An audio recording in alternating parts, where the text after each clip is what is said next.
Bagaimana Anda membaca peta teka-teki atau puzzle yang ada di Jakarta? Ini belum pasti semua. Analisa Anda seperti apa kira-kira? Gini, sebetulnya Anies nggak bisa maju itu pasti tuh. Jadi dia harus cari jalan sendiri kalau mau maju.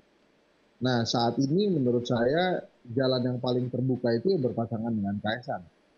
Kalau dia mau maju kan, kalau dalam ilmu manajemen tuh ada must dan wants ya, yang harus dan yang ingin. Ya. Yang harus Anies harus tentukan dulu. Kalau yang harus ini adalah dia maju gubernur, maka dia harus buka semua opsi yang ada.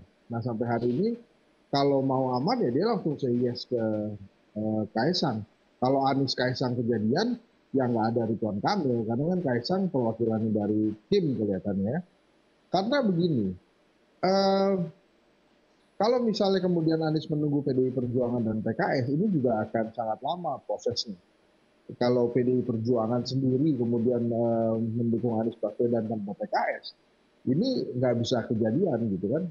Apakah kemudian PKS pasti ke Anies, belum tentu juga. Kita masih ingat peristiwa bagaimana Anies Baswedan akhirnya tidak memilih kader PKS sebagai wakilnya, tapi akhirnya Riza Patria yang muncul sebagai wakil gubernur setelah ditinggalkan oleh Sandiaga Uno. Nah, teman-teman PKS pasti ingat betul kejadian itu. Maka memang kalau kemudian ternyata PKS mengambil opsi yang tadi disampaikan oleh Bang Doni, desas-desus bahwa akan mendapatkan kursi gubernur, kemudian ada kursi menteri, kemudian ada logistik juga, dan kemudian itu diambil oleh PKS, itu juga sebuah opsi yang mungkin bisa saja kemudian diterjemahkan oleh PKS sebagai satu langkah strategis.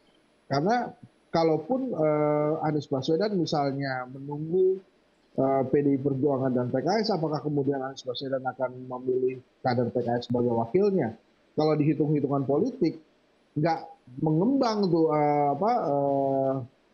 nggak berkembang dukungannya. Jadi sama-sama kan Anies Baswedan dan PKS itu sebetulnya punya basis dukungan yang sama. Jadi Ya. kalau PKS dan PDI Perjuangan mendukung Anies, saya sih hampir yakin bahwa Anies akan mengambil wakilnya dari PDI Perjuangan, entah itu nama-nama yang sudah beredar atau nama-nama baru seperti Ike atau Rano atau Pramono Anung yang sempat disampaikan. Bahkan saya juga pernah berpendapat mungkin juga Seno Bagastoro gitu ya. Jadi banyak hal. Tapi kalau kemudian PKS mengambil jalur aman dan enak gitu ya, yang mungkin harus bertanggungjawabkan ke konstituennya, tapi kemudian mendapatkan wakil gubernur yang memang diidamkan oleh PKS dan juga kursi menteri, ya bisa saja dia mendorong beberapa nama yang sekarang sudah beredar adalah Ustadz Saihu, Ahmad Saihu, Presiden PKS, tapi menurut saya kok enggak ya kalau wakil gubernur. Ada nama lain juga yang disiapkan, nama Sudirman Said. Nah, nama Sudirman Said ini pun kalau disiapkan bisa juga mengambil basis masanya Anies Baswedan. Jadi sebetulnya ini sebuah solusi yang bagus juga. Nah, kalau kemudian kenapa pertanyaannya tiket Anies belum aman, ya karena saya tidak menemukan alasan buat rezim memberikan tiket buat Anies Baswedan yang secara politik itu akan mengancam keberadaan rezim di 2029. Ya. Kecuali ya saat-saat ini sudah ada perjanjian antara Anies Prabowo misalnya. Nanti Prabowo periode kedua wakil presidennya adalah Anies Baswedan, itu bisa juga.